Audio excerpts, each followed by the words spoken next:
Bab tasydid fi tarkil jamaah. Ini bab ancaman kerana meninggalkan jamaah.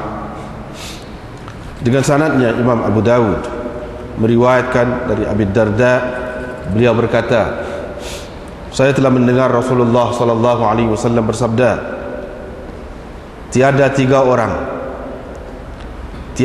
orang pun di mana-mana kampung ataupun di mana-mana kawasan pedalaman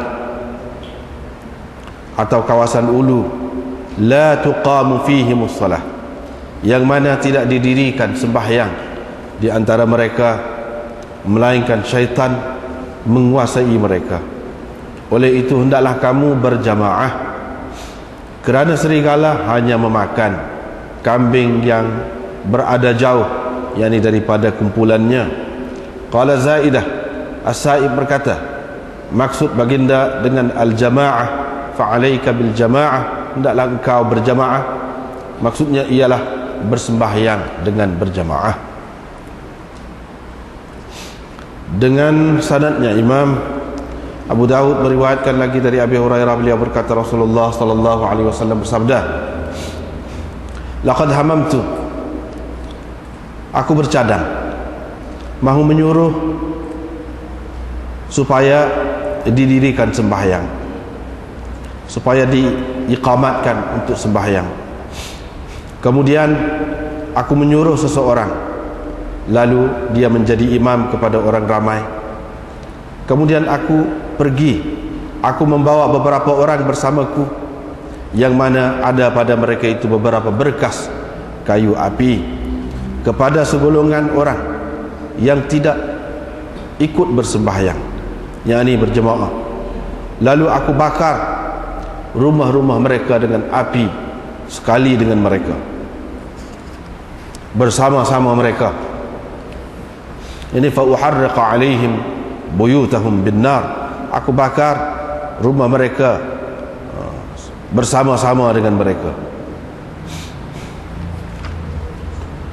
Diriwayatkan dari Yazid bin Al-Asam, beliau berkata, saya telah mendengar Abu Hurairah berkata, Rasulullah sallallahu alaihi wasallam bersabda, sesungguhnya aku bercadang, aku mahu benar menyuruh beberapa orang anak muda mengumpulkan beberapa berkas kayu api untukku. Kemudian aku pergi kepada golongan yang bersembahyang di rumah mereka dengan tidak ada sebarang ilat sebab, lalu aku bakar, yakni mereka, aku bakar rumah mereka, yakni bersama-sama dengan mereka. Wa harriqaha alaihim. Qultu, saya berkata, kata perawi Yazid juga namanya, saya berkata kepada Yazid bin Al-Asam, wahai Aba Auf, Jumaatkah yang dimaksudkan oleh Nabi sallallahu alaihi wasallam itu atau selainnya? Beliau berkata, yakni Yazid bin Asam,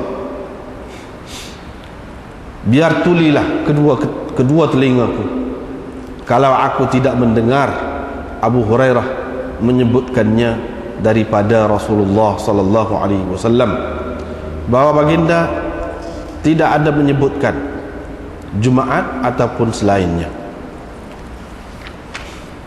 Seterusnya riwayat daripada Abdullah bin Mas'ud, beliau berkata, jagalah dengan baik sembahyang yang lima ini, haitsu yunada bihin, di tempat yang dilaungkan azan kerananya. Fa innahunna min sunanil huda, kerana sembahyang-sembahyang itu di antara sunan, yakni sunanil huda, yakni jalan yang membawa kepada petunjuk. Walaqad ra'aituna, dan aku masih lagi nampak kami, yakni di zaman Nabi sallallahu alaihi wasallam, tidak ada sesiapa pun yang tidak ikut serta berjamaah, melainkan munafik yang terang nifaknya. Walaqad ra'aituna, dan masih lagi aku nampak kami, mana di kalangan sahabat, wa anna ar-rajul seseorang itu benar-benar dia dipapah. La yuhada bainar rajulan, ya la yuhada bainar rajulain, benar-benar ia dipapah di antara ataupun oleh dua orang, sehingga dia berdiri dalam saf. Wa ma minkum min ahadin, tidak ada sesiapa pun daripada kamu, wa illa walahu masjidun fi baiti, melainkan ada baginya masjid di rumahnya, yakni boleh dia mengerjakan sembahyang di rumahnya. Walau sallaitum fi buyutikum, yakni sembahyang sunat tadi. Walau sallaitum fi buyutikum, kalau kamu bersembahyang di rumah-rumah kamu dan kamu meninggalkan masjid, itu berarti kamu meninggalkan sunnah Nabi kamu. Dan kalau kamu meninggalkan sunnah Nabi kamu, nescaya kufur, nescaya jadi kafir kamu.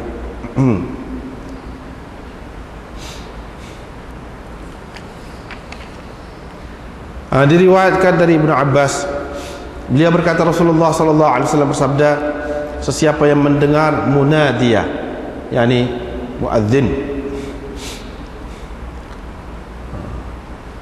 falam yamna'hum min ittiba'ihi udhrun, lalu tidak ada apa-apa yang menghalangnya untuk mengikutinya, yakni tidak ada apa-apa keuzuran yang menegahnya daripada mengikutnya, yakni mengikut panggilan dia untuk pergi berjemaah. Qalu, para sahabat bertanya, apakah keuzuran itu? Nabi SAW menjawab, ketakutan ataupun sakit. Lam tuqbal, ini jawab kepada sesiapa yang mendengar seruan tadi. Lam tuqbal minhu, jawab kepada itu. Jadi hak tadi itu macam jumlah mu'taridah. Nescaya tidak diterima sembahyang yang telah dikerjakannya itu. Nescaya tidak diterima daripadanya sembahyang yang telah dikerjakannya.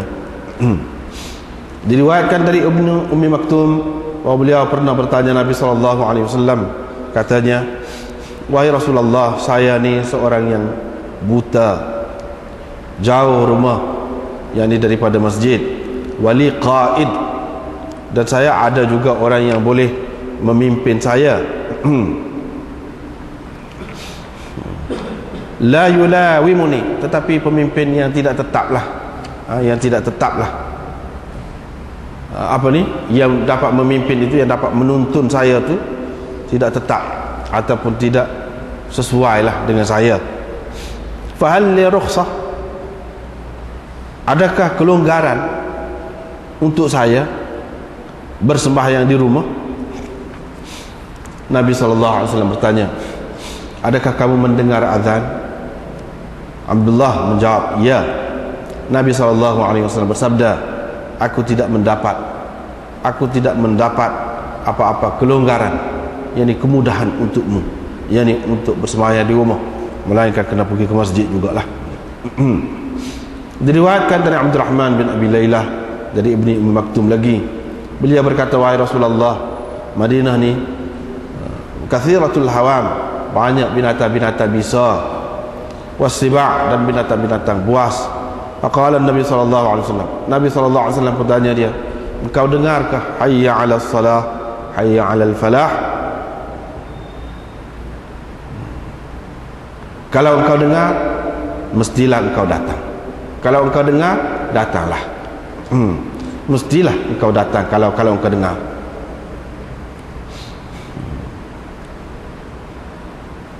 Abu Daud berkata demikianlah. Al-Qasim Al-Jarmi telah meriwayatkan dari Sufyan.